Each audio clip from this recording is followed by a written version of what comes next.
This guy calls you, and you didn't like this guy because 2 weeks earlier he'd done a hit piece on you about your earlier firing at DOD that we just went through. Correct. So no one wants to see that written about in Politico. It wasn't very nice. Politico never is.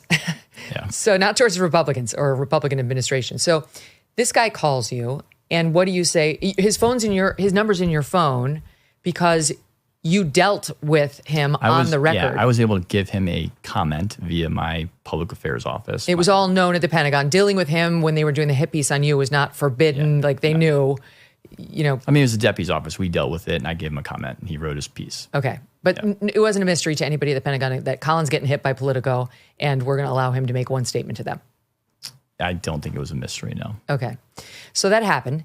And then his number was in your phone because they connected you with him? I called him to give him a comment. Okay. I think I texted him a comment just to make sure that, because my comment, if I said something over the phone, probably would have been vulgar and not very good. So I wrote it and texted it to him. Okay, very good. Yeah, he called. I picked up the phone, and I was driving out of the parking lot of the Pentagon, and I said, "Hey, are you calling to apologize?" To which he said no, and then he just basically asked me, "Hey, have you heard anything about an investigation into Joe?" And I said no. An investigation into Joe Casper, Correct. The chief of staff for Correct. Pete Hegseth. Okay. Yeah. And had you? I'd not. No. That was the first you heard about Yes. any investigation into Pete? Correct. Into Joe, not Pete. Correct. Okay. It will later be alleged that you orchestrated that phone call from Dan Lippman. I read that in Ryan's piece, and Joe is claiming this. Yeah, that's what Joe said. I've read that. That you wanted an IG investigation of him or had started an IG investigation of him and somehow manipulated Dan Lippman at Politico to call you. Now I'm doing the air quotes. Whereas really you were the one who had first reached out because you wanted to see in Politico that there was an investigation into Joe. Yeah. From what Ryan told me, because I went on the record for Ryan as well, and he kind of walked me through this, what he called like the most batshit crazy interview he's ever done. With Joe Casper. With Joe.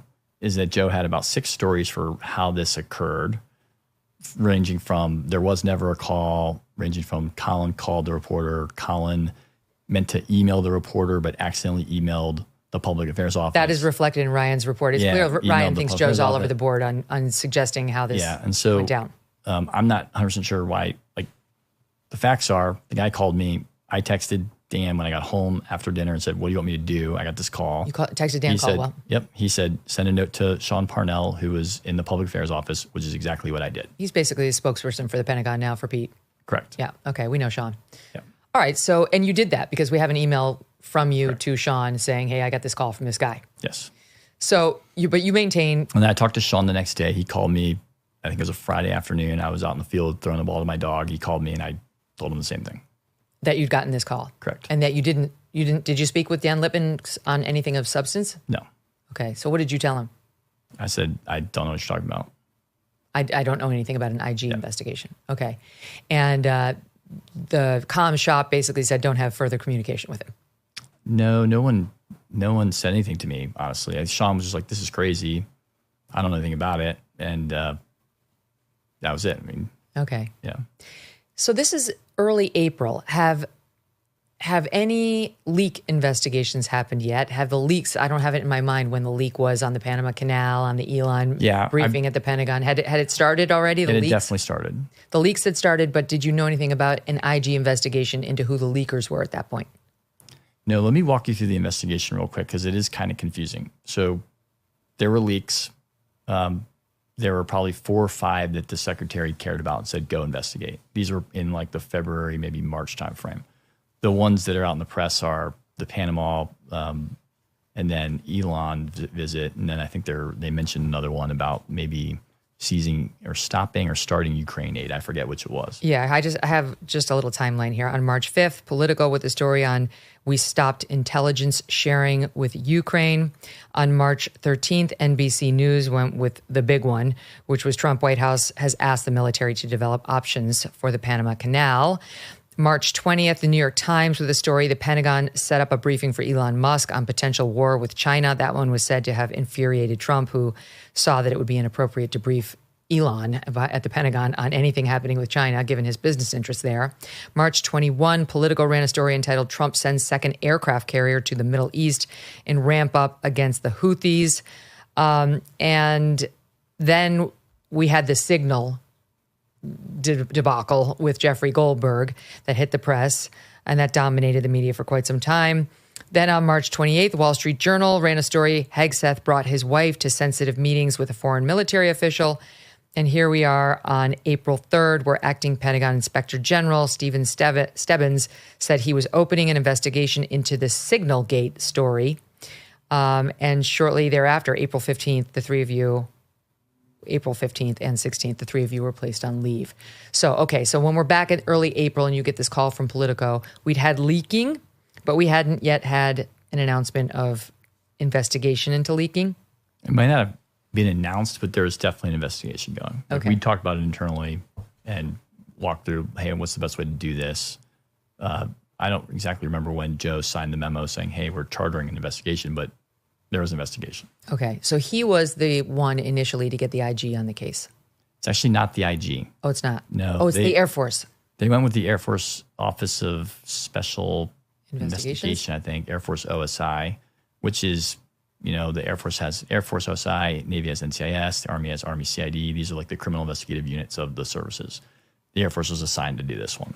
It could have been anybody, but it was the Air Force. I think it probably could have been anybody, but maybe the Air Force is like the executive agent to support the Office of Secretary of Defense. I'm not sure. Okay. But they started their investigation, and they've been doing an investigation into leaks. I talked to them. So we were put on leave, and we were then terminated. So I was put on leave on a Wednesday, terminated on a Friday. The other guys were Tuesday. Air Force OSI, by the way, is doing its investigation. None of us talked to Air Force OSI. I can walk you through how I was escorted out, but it was very funny. I mean, there are these two older gentlemen. One guy had been at the Pentagon for 47 years. They came from Washington headquarters services, like administrative security. And the dude was like a national hero. He had a cane because he burned his legs with jet fuel on 9/11, trying to save some other airmen's lives when he was an E7 in the Air Force. And the other gentleman had a cane too. So it was the slowest perp walk of all time. I walked down to this guy's, room in the basement, and they walked me out after, talking to me for 30 minutes.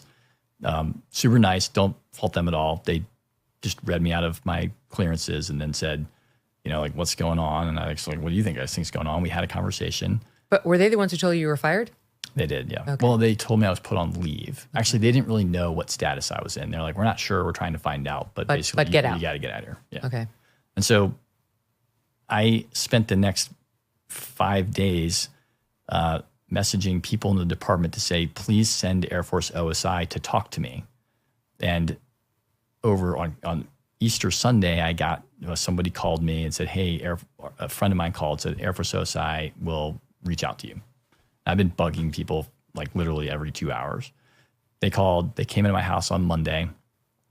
They made me sign an NDA, which I think is a little strange, but so I'm not going to talk about the details of their investigation. I did talk to the agent. He told me that I could defend myself if accused and, kind of talk about the generalities. So I'll tell you this now. What they told me is that they were not involved. The actual people doing investigations were not involved with any of what they termed the HR actions of the previous week. So they've been investigating leaks, and they have leads, in my opinion, having talked to them.